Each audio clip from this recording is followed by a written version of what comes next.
নবী আমার আবু হুরায়রাকে গনিমতের মাল পাহারা দেওয়ার জন্য বললেন, আবু হুরায়রা তুমি রাত্রিবেলায় গনিমতের মাল পাহারা দিবা। তিনি মাল পাহারা দিতে লাগলেন। হঠাৎ করে দেখলেন একটা চোর আসলো মাল নেওয়ার জন্য। আবু হুরায়রা চোরটাকে ধরলেন।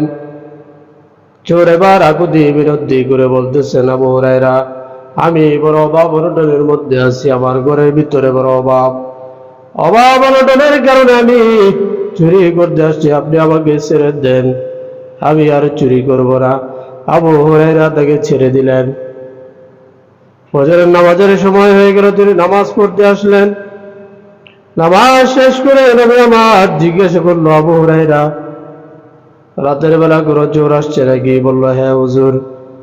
চোর কোথায়? বলল, হুজুর আমি তো চোরটাকে ছেড়ে দিয়েছি, কারণ সে এমন ভাবে আমার কাছে আকুতি মিনতি করেছে, আমার বড় মায়া লাগছে, সে অভাব অনটন বইরা চুরি করতে আসছে, বাড়িতে খাবার নাই, যার কারণে আমার বড় মায়া লাগছে, আমি তাকে ছেড়ে দিয়েছি। নবী আবার বললেন, আবু হুরায়রা তুমি আজকেও গনিমতের মাল পাহারা দিবা, দেখবা ওই চোরটা আবার আজকে রাত্রে আবার আসবে। আবু হুরায়রা আবার পাহারা দিতে লাগলেন। রাত্রিবেলা দেখে ওই চোরটা আবার আসলো চুরি করার জন্য। এবার আবু হুরায়রা তাকে ধরলেন, চোর এবার যত আকুতি মিনতি করো তোমাকে ছাড়বো না। চোর আবার আগের দিনের মতন অনুনয় বিনয় করতে লাগলেন, কান্নাকাটি করতে লাগলেন, আমাকে ছেড়ে দেন, আমি বড় অসহায় অভাব অনটনে বইরা চুরি করতে আসছি, আমাকে ছেড়ে দেন। আবু হুরায়রা বললেন, না তোমাকে ছেড়ে দেওয়া হবে না। অনেক আকুতি মিনতি কান্নাকাটি করার পরে আবু হুরায়রার মায়া লেগে গেল। তিনি বললেন, যাও আজকের মতন তোমাকে ছেড়ে দিলাম, আর কোনোদিন দেখলে কিন্তু ছাড়বো না। চোরটাকে ছেড়ে দিলেন। ফজরের নামাজের আজান হয়ে যাওয়ার পরে হযরত আবু হুরায়রা রাদিয়াল্লাহু তাআলা আনহু তিনি যখন নামাজ পড়লেন, নামাজ পড়ার পরে নবী আমার জিজ্ঞেস করলেন, হে আবু হুরায়রা চোরটা আসছিল নাকি? বলল, হ্যাঁ হুজুর। চোর তো আসছিল, এবার কান্নাকাটি করতেছিল। অনেক অনুনয় বিনয় করার পরে আমার অনেক মায়া লেগে গিয়েছে, যার কারণে আমি চোরটাকে ছেড়ে দিয়েছি হুজুর। নবী আমার বললেন, হে আবু হুরায়রা তুমি যে চোরটাকে ছেড়ে দিয়েছ, তোমার তো মায়া লেগেছে, কিন্তু আজকে রাত্রে সেই চোরটা আবার আসবে। হে আবু হুরায়রা এই চোরটা আবার আসবে, তুমি তো 2 দিন তাকে ছেড়ে দিয়েছ, সে আজকে আবারও আসবে। আবু হুরায়রা আগে থেকে প্রস্তুতি নিয়ে নিলেন যে আজকে আর কোনো ছাড়াছাড়ি নাই, এই চোর ধরে রাসূলের দরবারে হাজির করা হবে, তার বিচার করা হবে। রাত্রিবেলা হয়ে গেল। হযরত আবু হুরায়রা রাদিয়াল্লাহু তাআলা যখন পাহারা দেওয়ার জন্য তিনি রইলেন গনিমতের মালের পাশে, দেখলো এই চোরটা আবার কালো কাপড় মোড়া দিয়ে আবার আসলো চুরি করার জন্য।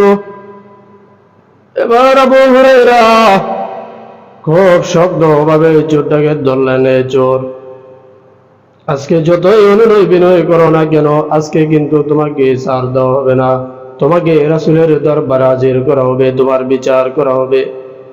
এবার চোরটিও মনে মনে ভাবলেন, আর যাই হোক, যেহেতু আজকে আর কোনো ছাড়াছাড়ি নাই, আমার বিচার হবে, অনুনয় বিনয় করলেও কোনো কাজ হবে না।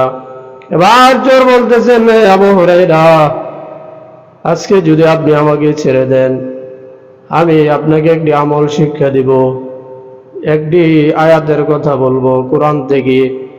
যদি আমাকে ছেড়ে দেন, এই আয়াতটি যদি, এই আমলটি যদি আপনি করতে পারেন, প্রতি নামাজের পরে এবং ঘুমানোর আগে প্রত্যেক ফরজ নামাজের পর যদি আপনি করতে পারেন এবং ঘুমের আগে যদি আপনি করতে পারেন, এই আয়াতটি পরে যদি কেউ ঘুমায় যায়, আল্লাহ সুবহানাহু ওয়া তাআলা যাবতীয় দুষ্ট জিন হইতে, চোর ডাকাত হইতে, আপদ বিপদ হইতে আমার আল্লাহ এই ঘরের মানুষকে এবং মালামালকে আল্লাহ হেফাজত করবেন। মালামালকে এবং মানুষকে আল্লাহ তাআলা হেফাজত করবেন। আর প্রত্যেক নামাজের আগে যদি কেউ পড়তে পারে, ফরজ নামাজের পরে যদি কেউ পড়ে, তাহলে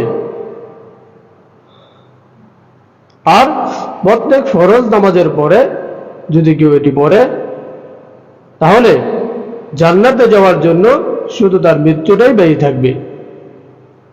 সে মৃত্যুবরণ করার সাথে সাথে জান্নাতে চলে যাবে, জান্নাতের নিয়ামত সে ভোগ করতে থাকবে। ওই চোর আবু হুরায়রাকে শিখিয়ে দিলেন যে আপনি আয়াতুল কুরসি পড়বেন, আয়াতুল কুরসি পড়বেন।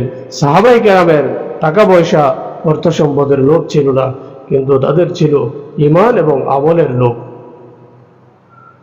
আবু হুরায়রাকে যখন এই আমল শিক্ষা দিলেন, তখন হযরত আবু হুরায়রা ওই চোরটাকে ছেড়ে দিলেন। ফজরের নামাজের সময় হয়ে গেল, তিনি ফজরের নামাজ পড়লেন, পরে বসে রইলেন। নবী আবার বললেন, হে আবু হুরায়রা, চোর কি আসছিল নাকি? চোর কোথায়? হযরত আবু হুরায়রা বললেন, মায়ের নবী গো, চোর তো আসছিল, কিন্তু সে আমাকে এমন একটি আমল শিক্ষা দিয়েছে যার কারণে আমি আর তাকে ধরে রাখতে পারি নাই।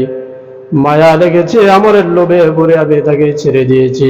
নবী আমার বললেন, হে আবু হুরায়রা, এটা তুমি চোর দেখেছ, মানুষের মতন দেখেছ, মূলত এটা মানুষ ছিল না, এটা ছিল ইবলিস, শয়তান। এটা ছিল শয়তান। শয়তান বিপদে পইরা সত্যি আমল শিক্ষা দিয়ে তোমার কাছ থেকে শুনেছে, বিদায় নিয়েছে। শয়তানও বিপদে পড়ে আমল শিক্ষা দিয়ে গেছে, তবে এই আমলটা কার্যকারী। কোরআনে পাকের মধ্যে রয়েছে আয়াতুল কুরসি, অন্যতম শ্রেষ্ঠ একটি আয়াত হলো আয়াতুল কুরসি। এটি যদি কেউ আমরা পারি, আমল করি, অন্যথায় আমরা কোথাও থেকে দেখে অথবা শুনে এটাকে আয়ত্ত করে ফেলি, মুখস্থ করে ফেলি, এটা আমরা সবসময় করবো। যে কোনো ক্ষেত্রে, আপদ বিপদে, ঘুমের আগে বলেন, নামাজের পরে বলেন, যে কোনো সময় আপনি এটা পড়তে পারবেন। এর অনেক ফজিলত আছে, অনেক মাহাত্ম্য, গুরুত্ব রয়েছে এটার। আমরা যেন চেষ্টা